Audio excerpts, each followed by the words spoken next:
proposed reform this Thursday. Yesterday, a board committee passed a resolution that included cutting the board's salary by 20%. They also cut the budget by 50%, and they are cutting staff by 50% as well. The question now, is that effort too little, too late? We are joined now by Milwaukee County Board Chairman Marina Dimitrijevic. Thanks a lot for coming in to join us on Wisconsin Tonight. Thank you very much. Critics are saying that you are acting only after being really forced to by more stringent legislative cuts.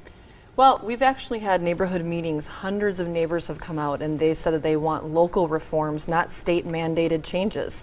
This is a response to that conversation. We've listened to everybody and we put together a compromise, and this is something that they said that we would never do, and we're doing it.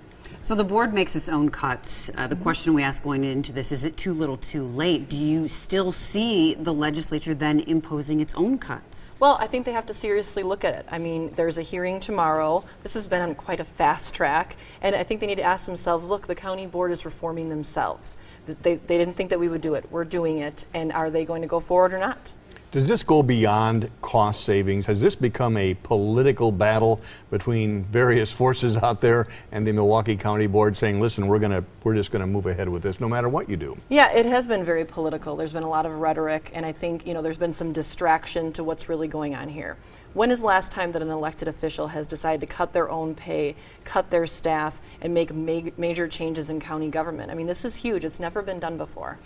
That leads me to my next question. You're making these big cuts. How do the board members feel about all this? Well, we had to work together. That's part of the compromise. We've been listening to people at the state, listening to other groups, and together after listening to our neighbors. I mean, that's who put us in office. And listening to the neighbors who came to these hearings saying that they want change made locally, we put together this package, and I think we'll have a majority on Thursday. So what is next at the board level? Is it the Thursday vote? Thursday vote, we'll take it up. Again, it went to the committee 6-1 yesterday, and it'll be on Thursday, and I think we'll move forward, and we'll do something that they said that we'd never do. Do you have any feelings as to what the legislature is going to do? Do you have a gut feeling about what might be coming down the pipeline? Well, I'm disappointed that it's been going very quickly, and there has not been a hearing in Milwaukee County, and we want to make sure that there's checks and balances and that everybody's voices can be heard. And would this affect any other similar county boards around the state? Well, I think that's a great question. I mean, we are being treated very differently. We're the only board in the state of Wisconsin that would have this mandate on us. I mean, we want to be treated like the other boards, which is making changes locally. All right, very good. Thank you. By Thank the way, you. We invited County Executive Chris Abele and State Representative Joe Sanfilippo to come on to our show tonight. They both support the legislature's plan.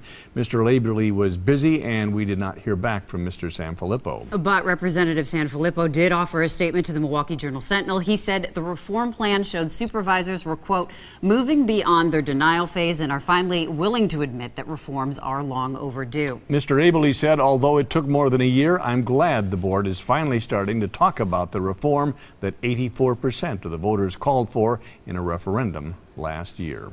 2 co-sleeping deaths in Milwaukee this past week.